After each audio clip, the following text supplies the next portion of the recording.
महात्मा किसी का विरोध नहीं करते, उनका काम सही सच्चे रास्ते की जानकारी देना, वो हमेशा देते रहते हैं, चाहे राजा हो चाहे प्रजा हो। राजा बहक जाएगा उसको भी महात्मा समझाते, रास्ता देते, उनका काम है। पहले के युग में राजे महाराजे जो बादशाह थे वो भी अपने पास जो मंत्री रखते थे वो जानकार रखते थे, जो धर्मी कर्मी होता था, जिसके धर्म के बारे में पूरी जानकारी होती थी, परमात्मा खुदा के बारे में जानकारी रहती थी। वो जब राजा किसी नीति को छोड़ता था तो फट से वो सलाह देते कि नहीं राजन ये गलत है, ये अनीति है, इस पर चलोगे तो तुम्हारा राज समाप्त हो जाएगा।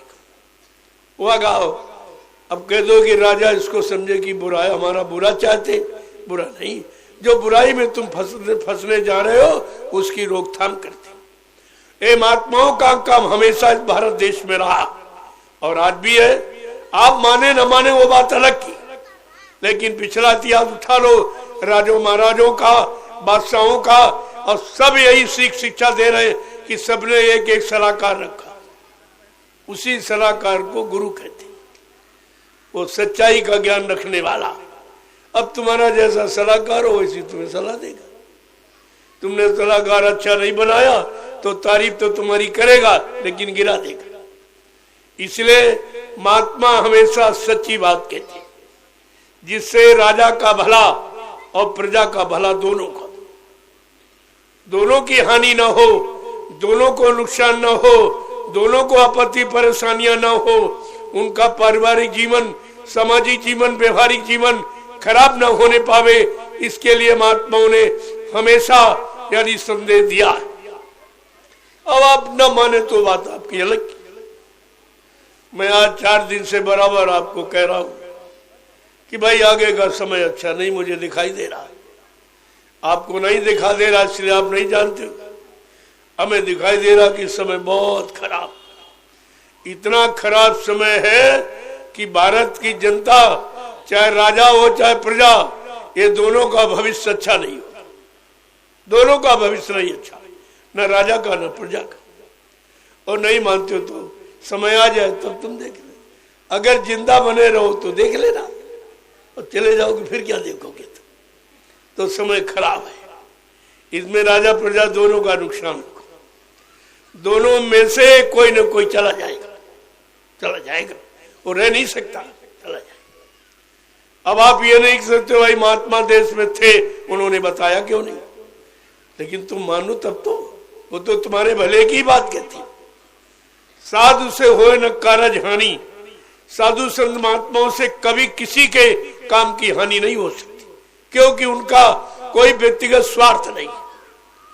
परमार्थ के कारण साधु धरा शरीर, वो परमार्थ समाज देश धर्म हिताते हैं और हमेशा धर्मोपदेश किया करते हैं। मानने न माने ये आपका काम है, इसलिए मैं तो आपको जानकारी दे रहा हूं और प्रार्थना करके कह रहा हूं कि अपनी जनता का नुकसान मत करो, अपनी हानि मत करो, जनता की हानि मत होने दो, ये तुम्हारा कर्तव्य है। मैं तुम्हारे कर्तव्य की बात करता हूं।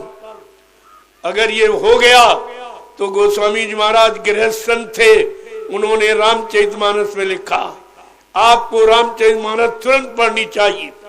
अगर श्री राम को मानते हो तो श्री रामचरितमानस को तुम्हें अवश्य पढ़ना चाहिए कि उसमें राजा के लिए क्या लिखा कि जा सुराज प्रिय प्रजा दुखारी और सो न पवस नरक अधिकारी, जिसके राज में प्रजा दुखी है वो राजा नरक में जाएगा। ये आपको सीधा पढ़ लेना चाहिए। मैं तो घुमा के कहता हूं, लेकिन रामचरितमानस तो सीधा कहते कि वो राजा नरक में जाए। कोई हो, वो सबके लिए नियम लागू है। तो अगर आप श्री राम को मानते हो तो श्री राम ही रामचरितमानस है या रामचरितमानस ही श्री राम है, एक ही बात है। और नहीं मानोगे तो भाई सजा पाओगे, उसके लिए मैं भी आपकी मदद नहीं कर सकूंगा। ये मदद ही है जो मैं समय से पहले आपको जानकारी दे रहा हूं, जबकि तुम्हें कोई नहीं दे। तुम्हारे सलाहकार, तुम्हारे इर्द गिर्द रहने वाले, वो भी आपको नहीं कह रहे, क्योंकि वो तुम्हारे गिराने के लिए ही तुम्हारी बड़ाई करते। ऐसा नहीं है। ये वैद्य और गुरु ये कभी बुरी सलाह नहीं देते, ये अच्छी सलाह देंगे, तुम्हारे लाभ के देंगे। इनको कोई चाहे पैसे से खरीद ले तो ये पैसे से अपनी नीति को कभी नहीं बेचते, कभी भी। तो आपको तो ये सोचना चाहिए। तो मैंने प्रार्थना की और आज भी कर रहा हूं कि भाई ये चुनाव 24 का ये भारत की जनता और राजा के लिए अच्छा नहीं। ये हमारी प्रार्थना, अगर मान लो तो अच्छी बात है, और ना मानो तो तुम जानो, तुम्हारा काम जाने। ये नहीं कहोगे कि हमको किसी ने बताया नहीं। महात्मा भी देश में रहते थे, वो भी देश के नागरिक हैं, वो भी देश का अन्न खाते हैं। क्या उनका फर्ज नहीं है सही सच्चे रास्ते की जानकारी देना? तो इसलिए मैं आपसे प्रार्थना ही कर सकता हूं। मैं निंदा आलोचना बुराई नहीं, प्रार्थना करता हूं आपसे, ये चुनाव आपके लिए अच्छा नहीं हो। अगर ये हुआ तो भारत की जनता के चिथड़े उड़ जाएंगे, फिर तुम संभाल नहीं पाओगे। अभी भी आपके बस की बात नहीं है, और इसमें 70 अरब रुपया एक चुनाव में खर्च हो जाता। आपको क्या आमदनी है? चुनाव से कोई आमदनी तो है नहीं।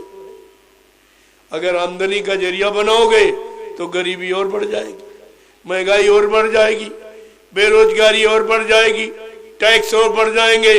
बगैर इसके आप शासन चला ही नहीं सकते, और ये चलाने की कोई अच्छी नीति नहीं किसी राजा के लिए। मैं तो सबकी बात कर रहा हूं, चाहे वो प्रांत का हो चाहे देश का हो। मैं तो सबके लिए प्रार्थना करता हूं, और हमारी प्रार्थना अगर आप नहीं मानते हो तो फिर अभी तुम जानो, तुम्हारा काम क्या।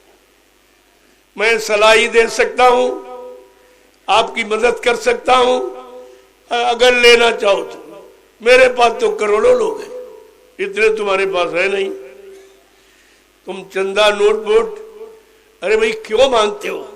हम ऐसे तुमको समर्थन दिला दे, लेकिन काम तो तुम्हारा होना चाहिए। अगर काम नहीं तो भाई नाम नहीं होगा। बगैर काम के नाम किसी का हुआ ही नहीं। जो इतिहास बना है वो काम करने वालों का, त्याग करने वालों का, अपना सर्वस्व न्यौछावर कर दिया अपनी प्रजा की खुशहाली के लिए। उनका आज नाम है, उनका इतिहास है, उन्हीं के लोग पूजा करते हैं। इतिहास उठा के देख लीजिए आप। लेकिन परेशान करने वाला, तकलीफ देने वाला जनता को, उसका तो नाम मैंने कहीं पढ़ा लिखा नहीं है, कहीं नहीं सुना। उनका तो इतिहास विनाश का। हिरण्यकशिप ने नेक अच्छी सच्ची भला सलाह नहीं मानी अपने बेटे भक्त प्रहलाद की, तो विनाश हो गया। ये प्रमाण इतिहास है, मैं नहीं कह रहा हूं, मैं तो इतिहास आपके सामने रख रहा हूं। चलो भाई इतिहास का प्रमाण मान लो। और त्रेता का इतिहास भी आपके यहाँ, उसके जैसा कोई विद्वान नहीं है। न तुम उतने धनवान हो, बलवान, बुद्धिमान, जिसकी नगरी ही सोने की थी। इतना बड़ा धनवान तो कोई है ही नहीं। लेकिन समय से जब उसकी बुद्धि बिगड़ी, खान पान परिवार का बिगड़ा, लोगों का बुद्धि खराब हो गई और अच्छे काम में बाधा डालने लगा, और नारी की इज्जत आबरू के बारे में उसका बुद्धि नहीं काम कर रही थी। बहुत समझाया बुझाया सब नहीं, लेकिन नहीं माना। अपनी हट, अपनी जिद के आगे सबको नहीं माना। अपने भाई विभीषण की नेक भली बात मानी नहीं, बल्कि लात मार के उसको नगरी से निकाल दिया। प्रेमियों, कहते भक्त अपमान होने पर सजा कुदरत सुनाती है। जब जब भक्तों का अपमान हुआ और कुदरत ने सजा सुनाती। कुदरत की सजा है विनाश। भक्त प्रहलाद की बात नहीं मानी पिता ने, तो उसका विनाश हिरण्यकशिप का। भक्त विभीषण की बात नहीं मानी भाई ने, तो उसका विनाश हो गया। इतिहास है। और कृष्ण ने बहुत समझाया अपने मामा कंस को और यदुवंशियों को। कहा, अरे भाई मैं तुम्हारी जात बिरादरी में आया हूं, इसी नाते मेरी बात मान लो। तो यदुवंशी भी कहते थे और कंस भी कहता, जा जा जात का ग्वाला, गाय चराने वाला, माखन का चोर, तेरी बात मान लूंगा। ऐसे अमर्यादित कट शब्दों का प्रयोग करके कृष्ण को मजबूर कर दिया। बेचारे मजबूर हो गए, सब तरह समझा के नहीं माने, तो उनको 18 दिन का एक खेल, एक लीला जिसको महाभारत के तो करनी पड़ी, और सब विनाश हो गया। 56 करोड़ चले गए झटके, एक झटके में चले गए। इस बिरादरी के लोग को तो अपने इतिहास को सामने रखना चाहिए कि तब कृष्ण ने नहीं समझाया, नहीं बात मानी, विनाश हो गया। आज तो संत महापुरुष समझा रहे, वो तो उनके आगे की बहुत बड़ी शक्ति है। ये तो बीच के लोग से आए, और वो तो अनामी धाम से आए जो सबके सर्वो सर्वा है। उनसे बढ़कर कोई सही नहीं, किसी लोक में नहीं है। आज वो समझा रहे हैं, आप नहीं मानोगे तो परिणाम बुरा हो। फिर आप मत कहना